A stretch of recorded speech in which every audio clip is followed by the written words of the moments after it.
ఆమెకు అన్యాయం చేస్తాడు డైరెక్టరు. ఆమెకు సినిమా లేదు, ఏమీ లేదు. ఆమెను తను పర్సనల్‌గా వాడుకోవడానికి ఇది అని చెప్పారు. చాలా హిందీ మీడియా కూడా ఈ వీళ్ళిద్దరి మధ్య అఫెయిర్ స్టార్ట్ అయింది. వీళ్ళిద్దరూ రెగ్యులర్‌గా తిరుగుతున్నారు, కలిసి ఉంటున్నారు. సో, అన్న వార్తలు కూడా వచ్చాయి. దాంతో డైరెక్టర్ సనోజ్ మిశ్రా ఆయన వాళ్ళ మీద కేసులు కూడా పెట్టాడు. అందులో 5 ఎఫ్ఐఆర్‌లు కూడా నమోదైనాయి. సో, అసలు ఏం జరిగింది? ఏం జరగబోతుంది ఈ అమ్మాయి లైఫ్‌లో? ఇది అమ్మాయికి మంచా చెడ్డా అనేది మనం చూద్దాం. బేసిక్‌గా ఏందంటే మనకు తెలుసు మోనాలిసా భోస్లే అమ్మాయి పేరు, పూర్తి పేరు మోనాలిసా భోస్లే కుంభమేళాలో వెరీ పాపులర్ అయింది. మహాకుంభ దీంట్లో ఆమెను ఒక అబ్బాయి వీడియో తీసి తనకు నచ్చిందనుకున్నట్టు ఆ అమ్మాయి యాక్టివ్‌గా ఉండడం, ఆ అమ్మాయి కళ్ళు కొంత డిఫరెంట్‌గా ఉండడం ఇదంతా చూసి అతనికి నచ్చింది. ఇక్కడ పూసలు అమ్ముకునే అమ్మాయి ఇంత బాగుందా అని తను వీడియో తీసి పెట్టాడు. అది దాదాపు 15 మిలియన్ వ్యూస్ వచ్చేసింది. దాంతో వైరల్ అయిపోయింది. అక్కడి నుంచి ఇంక అందరూ అమ్మాయి మీద పడ్డారు. అమ్మాయి ఎవరు, బ్యాక్గ్రౌండ్ ఏంటి, మొత్తం విషయాలు వచ్చాయి. అమ్మాయి మధ్యప్రదేశ్లో ఇండోర్ దగ్గర ఖర్గోన్ జిల్లాలో మహేశ్వర్ అనే ఒక ఊరు. ఆ ఊర్లో వాళ్ళ ఫ్యామిలీ అంతా కూడా ఈ పూసలు, రుద్రాక్షలు ఇలాంటివి అమ్ముకుంటున్నారు. వాళ్ళ సిస్టర్స్ కానీ, వాళ్ళ బ్రదరు, వాళ్ళ అమ్మ నాన్న అందరూ కూడా ఇదే పనిలో ఉంటారు. Very poor family. ఇవి అమ్ముకొని ఎప్పటికప్పుడు వచ్చిన దీంతో వాళ్ళు బతుకుతూ ఉంటారు. సో ఈ కాంటెక్స్లో ఏమైందంటే అమ్మాయి పాపులర్ అయినాక ఆ అమ్మాయికి సినిమా ఛాన్సులు వస్తాయి, పెద్ద పెద్ద వాళ్ళు ఇస్తున్నారు. ఇక్కడ మహేష్ బాబు, రాజమౌళి సినిమా, అట్లాగే అక్కడ ఖాన్ల సినిమా, రకరకాల పుకార్లు వచ్చాయి. కానీ అమ్మాయికి ఏ రకమైన ఛాన్స్ కూడా రాలేదు. పైగా అమ్మాయి బిజినెస్కి దెబ్బ తగిలింది. అమ్మాయి అందరూ వచ్చి కొనట్లేదు, కానీ ఆ అమ్మాయితో సెల్ఫీలు, గందరగోళంగా అమ్మాయిని తాగడానికి ట్రై చేయడం, ఇలాగ అమ్మాయికి డిస్టర్బ్ అయిపోయింది లైఫ్ అంతా. దాంతో అమ్మాయిని వాళ్ళ నాన్న ఊరికి పంపించేశాడు. అప్పుడు కూడా ఈ అమ్మాయి అనవసరంగా సోషల్ మీడియాలోకి వచ్చి ఉన్న బిజినెస్ పోయింది అన్న స్థాయిలో అమ్మాయి మీద సింపతి కూడా వచ్చింది. అయితే సడన్గా సనోజ్ మిశ్రా అని ఒక 3rd గ్రేడ్ ఫిల్మ్స్ తీసే హిందీ డైరెక్టరు నేను ఈ అమ్మాయిని హీరోయిన్గా పెడతాను అనౌన్స్ చేయడంతో ఒక్కసారిగా మళ్ళీ మారిపోయింది. సో తను వెళ్ళాడు, ఇండోర్కి వెళ్ళి వాళ్ళ అమ్మ నాన్నతో మాట్లాడాడు, వాళ్ళ ఇంట్లో మాట్లాడాడు, ఈ అమ్మాయితో మాట్లాడాడు. సో ఇద్దరు కలిసి అనౌన్స్ చేశారు. ఆ అమ్మాయికి 22 లక్షలు ఎంతో రెమ్యునరేషన్ కూడా ఇస్తున్నట్టు. తను డైరీ ఆఫ్ మణిపూర్ నాకు సినిమా తీస్తున్నాను, దాంట్లో ఒక మహిళా రైతుగా ఈ అమ్మాయి పర్ఫామ్ చేయబోతుంది. Realistic natural character. నేను అమ్మాయికి ఒక నెల యాక్టింగ్ కోర్స్ కూడా నేర్పిస్తానని కూడా అనౌన్స్ చేశాడు. దాని తర్వాత ఏం జరిగిందంటే అమ్మాయికి యాక్టింగు, తర్వాత సింగింగ్, అమ్మాయికి కొంత పాడడం కూడా వచ్చు. అప్పటికే అమ్మాయి రీల్స్ అవన్నీ చేసింది. వాళ్ళ సిస్టర్ ఈ అమ్మాయి కలిసి కొన్ని కుంభమేళాకు ముందు కూడా రీల్స్ కొన్ని చేశారు. కుంభమేళ వచ్చినా కూడా తన ఛానల్, తన దీంట్లో ఇన్స్టాలు అమ్మాయి రీల్స్ చేసి పెట్టడం అవి కూడా బాగానే పాపులర్ అవుతా వచ్చాయి. సో ఎప్పుడైతే సనోజ్ మిశ్రా ఇది అనౌన్స్ చేశాడో, సనోజ్ మిశ్రా ఈ అమ్మాయికి అగ్రిమెంట్ రాసుకున్నారు ఫ్యామిలీతో. ముంబైలో ఉంటాడు కాబట్టి వాళ్ళకి కొంత ముంబైలో ఇవన్నీ ఐడియా ఉంటుంది, అగ్రిమెంట్లు ఇవన్నీ. సో ఇతను ఎప్పటి నుంచో ఇండస్ట్రీలో ఉన్నాడు, సినిమా ఇండస్ట్రీలో.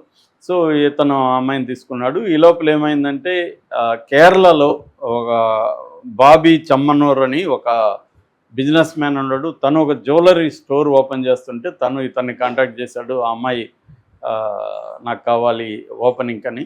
ఈ అమ్మాయిని తను పట్టుకుపోయాడు అక్కడికి. కేరళ కొజిక్కాడ్ అంటారు, ఈ కొజిక్కాడ్కి వెళ్ళి తీసుకెళ్ళి ఆ షోరూమ్ ఓపెనింగ్ ఫస్ట్ టైం ఈమె ఫ్లైట్ ఎక్కింది. సో ఫ్లైట్ ఎక్కి కొజిక్కాడ్కి వెళ్ళి షోరూమ్ ఓపెన్, దానికి జనం కూడా విపరీతంగా వచ్చారు. సో అప్పుడు అతను చెమ్మనూరు ఈ అమ్మాయిని ముద్దు కూడా పెట్టుకున్నాడు. ఆ వీడియో కూడా వైరల్ అయింది. దాని తర్వాత ఈ అమ్మాయి పాపులర్ అయిపోయింది కేరళకి వెళ్ళి వచ్చిన తర్వాత. ఇప్పుడు ఆ అమ్మాయి మళ్ళీ ఒక వీడియో చేసింది. అదేంటంటే ఫ్లైట్లో ఇతనితో కలిసి వెళ్తుంది, ఎవరు ఈ సనోజ్ మిశ్రాతో. ఎక్కడికి వెళ్తుంది అంటే మాలాపూర్ అని నేపాల్లో మహాశివరాత్రి సందర్భంగా మాదని మహోత్సవ్ అనే ఒకటి జరుగుతుంది, ఫెస్టివల్. ఆ ఫెస్టివల్ మ్యూజిక్ ఫెస్టివల్ అది. ఆ మ్యూజిక్ ఫెస్టివల్ అమ్మాయి పాడడానికి అక్కడ వాళ్ళు అడ్వాన్స్ కూడా ఇచ్చారు. ఇతను తీసుకెళ్తున్నాడు. అప్పుడు ఆ అమ్మాయి అంకుష్ 1986లో వచ్చిన అంకుష్ సినిమాలో ఒక పాటకి ఈ అమ్మాయి రీల్ చేసింది. ఆ పాట ఏంటంటే ఇత్నీ శక్తి ముజే దేనే మాత అనే ఒక పాట. ఆ పాటకి ఆమె చేసింది. అయితే ఈ కాంటెక్స్లో ఏంటంటే ఈ సనోజ్ మిశ్రా అనేవాడు సినిమాలు తీయడు, పాడు లేదు, సినిమాలు తీస్తున్నానని చెప్పి అతను మోసం చేస్తుంటాడు, ప్రొడ్యూసర్ని మోసం చేస్తాడు. ఇతను హీరోయిన్లు కూడా, అమ్మాయిలను కూడా తను పర్సనల్గా శారీరకంగా వాళ్ళని వాడుకుంటాడు. ఇతను ఒక తాగుబోతు అని చెప్పి ఆ, ఎవరో కాదు, అతను ప్రొడ్యూసరే. గతంలో అతను డైరీ ఆఫ్ వెస్ట్ బెంగాల్ అని ఒక సినిమా తీశాడు. దాని ప్రొడ్యూసర్ నారాయణ, అతని పేరు జితేంద్ర నారాయణ అలియాస్ వాసిం రిజ్వీ. ఈ వాసిం రిజ్వీ అని అతను ఈ విమర్శలు చేశాడు. ఇతను ఆ సినిమా కూడా ఆగిపోయింది. ఇతను ఒకటి కూడా రిలీజ్ కావు, అనౌన్స్ చేస్తాడు, ప్రొడ్యూసర్ నుంచి కొంత డబ్బులు లాగేసుకుంటాడు, దాన్ని కంప్లీట్ చేయడు. ఈ లోపల హీరోయిన్లు అని చెప్పి అమ్మాయిల్ని ఇతను వాడుకోవడం, ఇతను తాగుబోతూ, ఇతనికి సినిమాల మీద ఏమీ శ్రద్ధ లేదు అని ఇప్పుడు ఈ అమ్మాయిని కూడా, మోనాలిసాని కూడా ఇలాగే చేస్తున్నాడు అనేది ఇతని విమర్శ. సో ఇప్పుడు నేను ఇంతకుముందు కూడా ఒకసారి చెప్పాను, ఈ అమ్మాయికి ఏంటంటే ఏ బ్యాక్గ్రౌండ్ లేకుండా సినిమా ఛాన్స్ వచ్చింది. సినిమా ఇస్తాడు లేదని పక్కన పెడితే ఈ అమ్మాయికి సినిమా ఛాన్స్ వచ్చింది. వచ్చినప్పుడు ఏమైంది, సినిమా ఛాన్స్ వచ్చింది కాబట్టి మీడియా అంతా నేషనల్ లెవెల్లో మళ్ళీ ఈ అమ్మాయి మీద రాయడం, ప్రసారం చేయడం, చర్చలు ఇవన్నీ జరిగాయి. దాంతో ఈ అమ్మాయి ఒక సెలబ్రిటీ అయితే అయింది. పైగా ఆ అమ్మాయి వయసు అంతా ఎంతో కాదు, 16 ఏళ్ళ వయసు. కాబట్టి చాలా జీవితం ఉంది ఆ అమ్మాయికి. సో ఇప్పుడు ఏంటంటే ఈ అమ్మాయి రైట్ డెసిషన్లు తీసుకోవాలంటే వాళ్ళ ఇంట్లో ఎవరు కూడా ఈ అమ్మాయి గైడ్ చేసేవాళ్ళు లేరు, ఎడ్యుకేటెడ్ కాదు. కాబట్టి ఇట్లాంటి వాళ్ళు అవసరం ఉంది. మామూలుగా మేనమావులు, బావలు ఇలాంటి వాళ్ళు హీరోయిన్లకు ఒకప్పుడు వచ్చేవాళ్ళు. ఇవాళ కొంత హీరోయిన్లు స్మార్ట్గా ఉంటున్నారు, చదువుకొని వస్తున్నారు.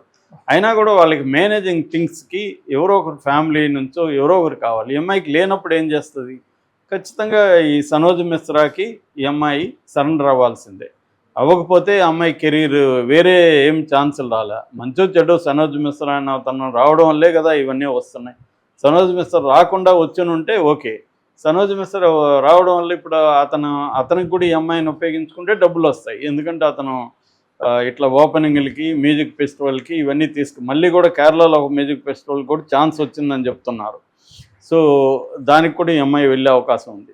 సో అలాగా ఈ అమ్మాయిని అతను యూజ్ చేసుకుంటాడు, ఫిజికల్గాను మానిటరీ పరంగాను.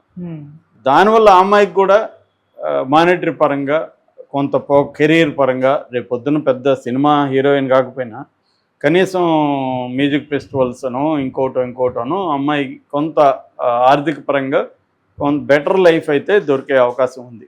కాకపోతే ఆ అమ్మాయి నెక్స్ట్ లెవెల్కి వెళ్ళాలంటే మాత్రం అమ్మాయి కూడా తెలివిగా ఆలోచించుకోవాలి. 16 ఏళ్ళ అమ్మాయి, పైగా చదువు లేదు, తనకున్న జీవితం అనుభవం తప్ప వేరే అనుభవాలు లేవు. అందులో ఈ ఫీల్డ్ ఎలా పనిచేస్తుంది అనేది అమ్మాయికి కూడా ఇబ్బంది.